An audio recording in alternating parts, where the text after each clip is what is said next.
Hello everyone, great to have you here for this edition of MeteoMark's Weather. Welcome to the channel. We're going to be looking at a massive storm blasting across the plains and dragging a squall line and potential wind event across the east just in time for the end of the week into the weekend. We'll take a look at that and all of your winter storm outlook, see if winter is really truly over.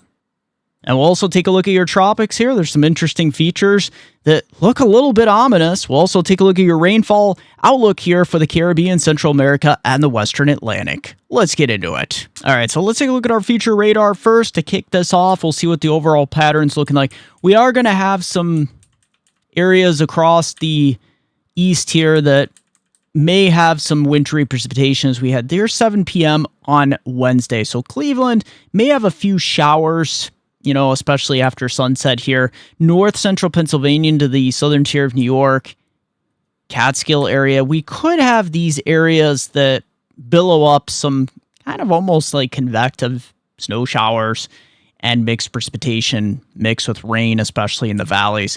This could actually accumulate to an inch or two in some of these locations. So watch out. We might actually get some accumulation, especially those higher elevations above 1,250 feet. But there it is through 6 a.m., 7 a.m., and then it starts to become more drizzle. So not looking at a major system there. As we go out through, you can see the 13th into the 14th here. We do have some moisture, but this is what we're going to be talking about out here in the Four Corners region. So here we go. As we pick up onto the 14th, you can see our big storm blasting up across western Kansas. As it exits from Colorado, it is going to bring a massive squall line all the way into southern Minnesota here, all the way down the Mississippi River Valley, the eastern plains. So watch out. Blizzard conditions behind it here. It's going to be a narrow area of snow. But watch that squall line move into the western Ohio here the morning of the 15th as we head on into Saturday. Yeah, this is where the weather starts to go downhill. We see that convective conveyor belt of moisture here just blasting on to the north and to the east here. So we're going to watch out and look at this. There's that second area of low pressure developing. We have our first area. So this kind of washes out to the east, and then we're going to have to watch this system on the southern tail end of this. Watch this. Yeah, this could bring some very convective type elements into it as we go on into Saturday night into Sunday. Look at this squall line all the way up into eastern Ohio, western New York, western Pennsylvania, all the way down to the Gulf Coast here. It is going to be running into an area of high pressure off the coast here, so it is going to start to slow down. Flooding will be concerned as well. Watch this squall line, though, moving through the I-81 corridor region of New York and Pennsylvania on the afternoon of Sunday. So, yeah, this is going to move to the I-95 corridor. GFS is still a little progressive with this, moving most of it off the coast by 2 a.m. on Monday morning. European, I'm going to show you momentarily, does really slow this down. It's a little disturbing. We do get some snow showers on the backside of this. Not expecting too much accumulation, though, because those ground temperatures will be pretty marginal for any snow accumulation. As we go longer term here, you can see this next system moving up to the north. Very similar, but not as strong. We'll get those heavy snow up through parts of Wisconsin. It is a little bit further to the south. Then we do get another squall line here on the 19th from Cleveland all the way down to the Gulf Coast here. So very spring-like. We do try to get some wet snow here into the Laurel Highlands and the Alleghenies of Pennsylvania down through West Virginia here. So watch out. It does try to go a little bit snow here, maybe around Binghamton too. We'll keep an eye on it here. This backside of it might be some heavy wet snow, but there it is. That next squall line moving offshore here. And then as we head through the 22nd to the 23rd, this is more like a clipper type system through much of the northeast. And then we get another warm front moving through. And then look at this. Severe weather outbreaks. Another blizzard situation here potentially into the northern plains through Minnesota and trailing this squall line southward all the way to the Gulf Coast. So you get the idea here through the 26th. We're looking much more spring-like across the east. All right, so let's take a look at the wind here. This is going to be the big story across the east as we head later on into the week. So here is our storm system from Colorado and the Central Plains. This is going to be blasting across the Southern Plains, so you bet high wind warnings are going to be in effect. Look at these areas in the red into the 50, 60 mile per hour gusts here, well into the 60s here, into these yellow zones. And then you start to see Saturday morning, it's getting into parts of the Ohio Valley, into parts of the Northeast here in the Mid-Atlantic zone, especially around the Great Lakes here. These areas in the red, above 50-mile-per-hour gusts. As you can see, we head on into Saturday night here. We get this next surge. This is right around Saturday night into Sunday across eastern Ohio, West Virginia, western Pennsylvania. Look at this, into these yellow and brown areas. That's where you could see 60 to 70 mile per hour wind gusts. And if we take a look at the timestamp on this, this is midday on Sunday morning into early afternoon. And as you can see, this blasting to the east here, parts of New Jersey, Long Island, New York City, all the way down to North Carolina. We could be seeing gusts in the 50 to 60 mile per hour range. If you take a look at the timestamp here, this is getting into the overnight hours of Sunday night into Monday. And these are some really intense gusts here, so watch out. This is going to be an extreme wind event across much of the east. And then we get another one developing just in time for Tuesday into Wednesday. Look at this. A surge of wind across the Ohio Valley and the eastern Great Lakes once again. So I want to go over the European model here. Our latest run, what we're showing here, is very interesting because, starting out, it's not too much. We have that light system here into the Northeast, maybe a few scattered rain and snow showers as we had Wednesday evening into Wednesday night across parts of upstate New York, parts of central New England there. But for the most part, it's moisture starved. The big story is going to be our massive storm that's going to be blasting up across the plains, 978 millibars here. This is Friday evening here, so watch the evolution of this. It comes barreling right out of Colorado. We're going to see these big severe thunderstorms on the eastern end, blizzard developing on the western side as the storm blasts up through the plains. That squall line is going to move through Chicago overnight Friday into early Saturday morning, and that's going to blast eastward. Look at that. Ohio down to Kentucky. These areas could see quite a bit in the way of wind action in and around storms and even outside of thunderstorms. So watch out. That pushes into the Northeast. That first wave, Saturday afternoon, thunderstorms developing. And watch this. Another wave of low pressure is going to develop along it here. Look at these severe thunderstorms ravaging and barreling to the Northeast here, all the way into Ohio, all the way down to the Gulf Coast. We're going to watch for a very active weekend here. And look how tight these isobars are. Even some gusty showers could bring 50 and 60 mile per hour gusts down towards the surface of the ground here. So this is going to be a bad situation, between this low blasting up towards Canada and then our secondary, front that's blasting along it here towards the Northeast, and then eventually the East Coast as we head Sunday night into early Monday. Squall line right along the I-95 corridor, and it does start to stall as this high pressure off the coast, so we could have some flooding concerns up and down the East Coast here Monday morning. Look how long this takes to actually exit at this point. So finally starting to exit Tuesday afternoon. Longer term, we see another system replacing it. Not quite as strong, but right around March 20th here, you can see this next system blasting up through parts of the Great Lakes and Northeast. It does bring some squall lines up into parts of the Northeast and Mid-Atlantic here. Snow on the backside here into parts of Michigan. And then this system exits up towards the Canadian Maritimes. It does try to go coastal here in northern New England. We'll keep an eye on that trend. And then we have a few weak systems moving through the 23rd, 24th, and 25th. You can see this one diving down towards parts of the Gulf once again. And then it tries to make a run up the East Coast. The thing is, it's just too warm for any snow at this point. And let's go ahead and take a look at our liquid equivalent precipitation here. It's pretty much mostly going to be liquid on the front end of the system. The back end here in the plains, that's where it could be snowfall. But here we are. It's going to become in two phases here. The first phase, Ohio Valley down through the Mississippi Valley eastward. And then the second one along the East Coast as we get later in the weekend, early next week. So there you have it. And then another system later in the month here towards the 25th, 26th adds more rainfall here. But you get the idea. We're going to see a general 1 to 2 inches here into the purples and the lighter reds. And here into the darker reds and the yellows, this is where we're going to see 4, 3.5 up to 4, 5, 6 inches in some of these locations. And snowfall is not going to be a big thing across the east. It's going to be a big thing out west in the Rockies. And then look at the plain states as we head on into... this is kind of crazy. Even with our potential blizzard out here in the plains, we've kind of backed off on totals here on the European. Still looking at some of these areas, 6, 8, 10 inches. But watch this. As we get into next week, middle to latter part of next week, 19th, 20th, 21st, we do get another system that drops more in the way of snowfall here, 4 to 8 inches locally, higher to 12 inches in some of these locations. But you know what? It's just across the east, it seems like you're over here. So going right over to the GFS, very similar picture here. You can see those blizzard conditions really pulling up across the northern plains. This little feature, the GFS, let's see if it's on the, let's go with the latest run here. It's backed off. I knew it would, because this little system up here on Wednesday, actually Wednesday night, early Thursday, the GFS has been adamant on putting more, anywhere from like 3, 4, 5, 6, 7 inches across parts of, the eastern Catskills, northern Hudson Valley region into western Massachusetts, but it's backed off to about 3 inches on average here.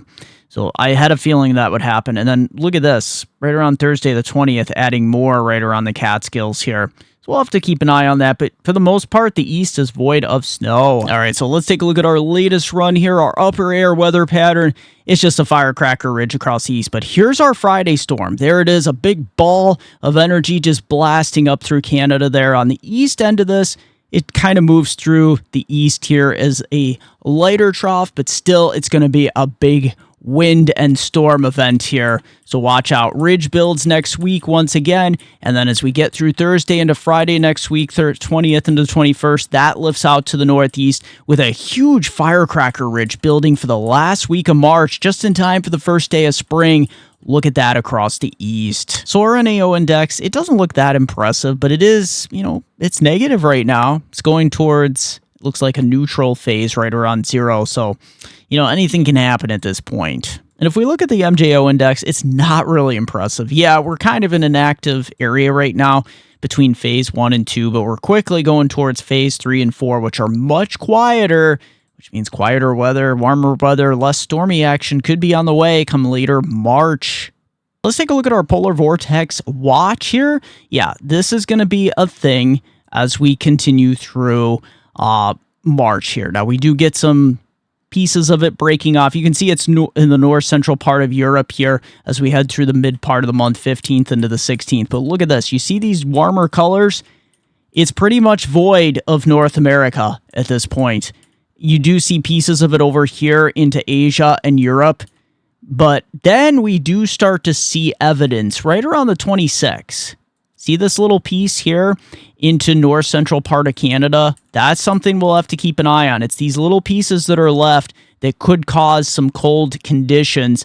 And we do have 2 lining up here in the Western Hemisphere. One here across the west coast of Canada and another here into the North Atlantic. And here we go, Robert. He started grilling here, some hamburgers and what looks like sausage as well. Looking really good here. The smoking grill, just a smoking. Getting out there looking much more like spring. And there it is. He's showing off what he's grilling here. It's looking really good. Looking really, really nice. So, yeah, nothing like some good grilled food, especially heading on into the spring season to break away that cabin fever. Nice captures there, Robert. And also, Robert taking a look at his video just the other day, looking at his cleanup, looking good out there. All the snow's pretty much melted. You can see quite a different scene from a couple weeks ago. Yeah, it's definitely there. You can actually see some snow piles left here. That's what's left of what still needs to melt here. But there's his grill out there on the walkway. And before we continue with more weather coverage, if you made it this far in the video and you like it, smash that like button, everyone. It really does help. Question or comment down below. I'd love to read your questions or comments. And don't forget, if you haven't subscribed yet, what are you waiting for? Hit that subscribe bell notification button so you're alerted with all my future weather video updates, especially this upcoming hurricane season. Let's continue. And for your tropical update here, how is everything going down here into the Caribbean, Central America? Well, here we go. We're going to start off with our forecast. You got some showers here across the Dominican Republic, Puerto Rico. We're going to watch for a few showers moving through the Lesser Antilles as well. Now, as we head throughout the 13th into the 14th, we get on into Friday and the weekend. Here it is. Scattered showers continuing across Dominican Republic, Puerto Rico, and even through Jamaica here. So watch out. Look at Central America here. You are pretty much clear as a bell here. Trinidad, Tobago, watch out. These areas over here, these are the areas you're going to have to watch. You're pretty well good here through Central America. at least through the weekend. Now watch as we get into the 15th, into the 16th, you get those heavier showers moving through parts of eastern Jamaica here, Dominican Republic, Puerto Rico. Trinidad, Tobago looks pretty rainy here as we head into the early part of next week. Watch out, because this little feature that's showing up on both models starts to look a little ominous out here. It looks a little subtropical. Now, we do get the next cold front trying to push through Cancun here, the central Bahamas. Watch out. That's going to billow up some clouds and some shower action here the 19th into the 20th around Dominican Republic, Puerto Rico, and Jamaica once again, all the way down through Grenada and Trinidad Tobago. Watch out through the 20th into the 21st. The big picture, high pressure just centered to the north of the Caribbean islands here. Through the 22nd, 23rd, we see some showers pushing along this trophy disturbance. So, watch out. Southern Lesser Antilles looking very rainy as well. And we'll go over those rainfall amounts momentarily here, but you can see this, another system that looks subtropical. This is right around the 26th into the 27th. It's just spinning out here, so we'll keep an eye on it. So looking at our European model here, thanks to Tropical Tidbits, initially we start off pretty quiet here with a few showers around Dominican Republic, north of Puerto Rico, and just southeast here of Trinidad Tobago, here through the central part of the Lesser Antilles as well. Look at this. You can see the stalled frontal boundaries. We head on into Thursday across the north central Caribbean islands. That kind of moistens up for later Thursday here, Jamaica, the Cayman Islands, Dominican Republic, Haiti, and Puerto Rico. Watch out. Some of these showers will continue to bubble up throughout the afternoon and the evening hours of Friday as well. It looks like some heavier downpours could be on the way as some of these pop-up showers and thunderstorms continue. One thing to note, look how dry it is through Central America here and the Lesser Antilles. Unless you're right around Trinidad Tobago here, where the showers are bubbling up. But look at this. Saturday, we start to see this moisture pull to the north and east. You're still getting some splash and dash showers from the Cayman Islands, Jamaica, all the way here to Dominican Republic and Puerto Rico, Virgin Islands as well. Now, as we head through Monday and next week, look at some of the heavier downpours pushing through parts of the Central Lesser Antilles. And I want to bring your attention to this cold front pushing through the Yucatan here in the Eastern Gulf, Northwestern Caribbean. This is going to be something that's going to bring some tropical moisture here, especially to Belize and northern Honduras. This little feature's looking subtropical northeast of the Caribbean islands. We'll have to keep an eye on that. Showers continuing here across the northeast and north central Caribbean islands, especially the afternoon hours. But watch out. This cold front actually pushes through Jamaica right around Wednesday, March 19th here. So watch out. It actually clears Jamaica. So the air mass will be different. It clears all of the Bahamas. And it brings Dominican Republic some heavier downpours here. Look at Wednesday, March 19th into the 20th. You can see some of these bigger returns. This low becoming very cut off. This almost looks subtropical. This looks very ominous. So I'm going to keep an eye on this for you. It does kind of sit here and pinwheel. It does weaken, which is good. But you can see this conveyor belt of moisture just continuing across Dominican Republic and Puerto Rico through March 21st here. I should say the 21st, and then the 22nd to the 23rd, it looks like this front kind of just stalls and washes out here across Dominican Republic, Haiti, Jamaica, and north. It kind of pushes back towards the north, so to speak, as this tropical moisture kind of conglomerates here. Now, the next system across the Eastern Gulf, that's going to push moisture here into the northern Bahamas, but then you start to see some of these features look more reminiscent of a tropical wave here, just south of Dominican Republic. We'll keep an eye on it here. And sea surface temperatures, this is something I've been going to talk about all the way up through hurricane season. You know, we're about 80 to 90 days away. And look at this. The Caribbean, pretty much most of it above 1.5 to 3 degrees of Fahrenheit. Look at the Gulf as well. Through the Western Atlantic, we are just running very warm. Now, one area that is running colder is the Cape Verde Island region off the coast here of Africa. We'll see if this warms up, but this could actually hinder, we'll see, any development as we head early on in the hurricane season. Although usually Cape Verde season doesn't really become prominent until later in July, August, and especially September. And looking at our heavy rainfall here across parts of the Caribbean and Central America. So as we go through the weekend, you can see where the axis of heaviest precipitation is here. Rainfall It's through northern Honduras, Jamaica, even clipping parts of the Cayman Islands here. But most importantly, Dominican Republic through Puerto Rico here. This is where we're going to see, rainfall totals up to 35 to as much as 70 millimeters here. Get you up towards about 3/4 to 1 inch, 1 1/4 inch here.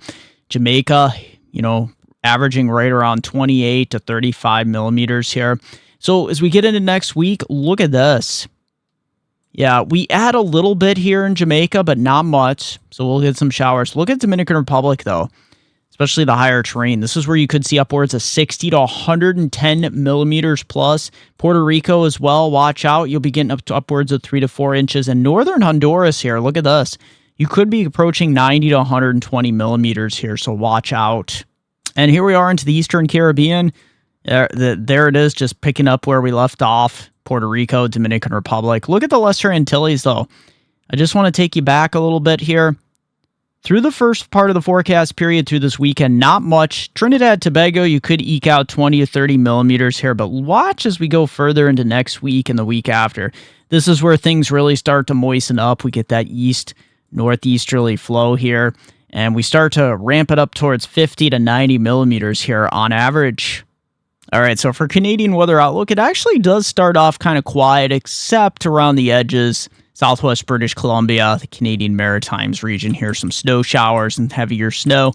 But watch this. As we go through the 13th to the 14th, you're going to have this overrunning situation here, a little clipper moving through Saskatchewan, Manitoba, central Ontario. It's mostly well north of the Canadian-U.S. border here, but you do get some heavy snow lining up here across Manitoba and western Ontario through the 14th and 15th as this big low pressure system bombs across central Ontario. So you're going to have rain in eastern Ontario, snow and mixed precipitation north central and western Ontario. Tremendous wind as well, so watch out through Hudson Bay here as well. Back side of the system could be some heavy snow. Dragging that mixed precipitation all the way through the Canadian Maritimes. You're actually going to be rainfall here through New Brunswick, Nova Scotia as we head on early next week through Newfoundland. That low kind of just retrogrades across Hudson Bay up here. Next system coming from the United States, Ontario, northern Quebec. That's where you'll see the snow. Getting into the warm sector once again through much of central and southern Quebec, through the Canadian Maritimes. Maybe some snow showers on the backside. These Pacific systems will be kind of weak for the most part, with the exception for this one right around the 23rd. This is going to blast in a conveyor belt of moisture here into British Columbia, so watch out. And this system from the United States will bring some heavy snow from southern Manitoba, Saskatchewan, through northern part of Ontario, bringing that rain snow line once again very far to the north. There's going to be a lot of melting of snow here, so watch out. There could be some flooding and some ice jam problems as well. So looking at our Canadian snowfall here, initially it doesn't look like too much unless you're on the west coast and the central provinces up here, the prairie region. But look at that. Yeah, as we go through time, it does look like southeast Canada is starting to get into the warm sector. Most of the heaviest snow in these purple zone, 15 to 30 centimeters on average. It's well inland. A few areas along the U.S.-Canadian border here, especially out here British Columbia, where you're seeing 40 to as much as 80 centimeters plus, so watch out. And looking at our temperature outlook here, yeah, things are going to be kind of interesting. Quite a roller coaster ride as we go out here in time. Take a look at this. So watch this for Wednesday. Look at these 70s into southern Ohio. Northern Ohio is only going to be in the upper 40s to around 50. So this is the temperature contrast we're setting up. Look at those 90s there in Texas. Into Thursday, look at this. This is where you get these kind of big storms forming because you're going to have these temperature differences between the north. Even though it's nice and warm up here relatively, you're below this line, you're into the 70s and the 80s. And look at this into Friday. You can see this warmth just surging north, 70s all the way up to southern Minnesota and Wisconsin. Most of Ohio getting into pretty much the 70s, and then western Pennsylvania. Those 60s up here into the northeast. As we head into Saturday here, watch this surge of warmth. We're going to watch this just blast into eastern Ohio, western Pennsylvania, holding in the 60s in the northeast, 70s near 80 in parts of the interior Carolinas. Look at Florida here. You're getting up towards the mid to upper 80s into Sunday here. Look at this. We do start to see a little bit of winter up here, 20s. That's it, though. 60s here, pushing in Sunday across the Northeast and Mid-Atlantic. And then Monday, it's a little bit more return to reality here, although we're still above average for the most part, 40s, 50s, and even near 60. But watch this, the next warm spell is building across the southern plains. The extended forecast from our hometown viewers, Binghamton, Susquehanna, Susquehanna Valley, New York, and Pennsylvania. Watch this. Wednesday, yeah, we have a cool down. Mid to upper 40s, light wind. At least the wind will be light into Thursday, a warming trend into the 50s. Friday, we get up towards the lower 60s into Saturday. Yep, just in time for the weekend. Showers move in by late afternoon, early evening. It's Saturday night into Sunday. Rain and wind with that blasting storm system. We could have wind gusts up to 50 miles an hour. Watch out into Sunday night. And then next week, it'll be a little bit cooler, but still above average, into the upper 40s, lower 50s. And before we continue with more weather coverage, check out these amazing, awesome maps from my affiliate here. I am proud to announce that I am now an affiliate with Trilogy Maps. TrilogyMaps.com, bringing you the most digital, customizable maps found nowhere else on the internet. These maps are simply stunning. It's an advanced layering system that makes these maps great for making forecast maps with ease or any other maps that you would like to display important information on. The resolution on these maps is simply amazing. From the detail of everything here in the States, and you can also create stunning, digital, professional layered maps from also across the entire world. And don't forget, in checkout, the discount code option, use my code, MeteoMark, hit apply, and you will get 20% off your order. So if you want the most professional, customizable, and affordable weather maps found nowhere else on the internet, look no further than TrilogyMaps.com. Link in the description down below along with your discount code. As always, thank you for joining me for this edition of MeteoMark's Weather. Also, don't forget to join me on Facebook at MeteoMark, also Weather Northeastern, also Twitter at Weather Eastern. Don't forget it's MeteoMark.com, and don't forget, if you want to send me a coffee, there is a link, Super Thanks. You can smash that Super Thanks button or my PayPal link in the description down below. You can buy me a cup of coffee. Thanks everyone. Share that video, subscribe if you haven't, smash that like button.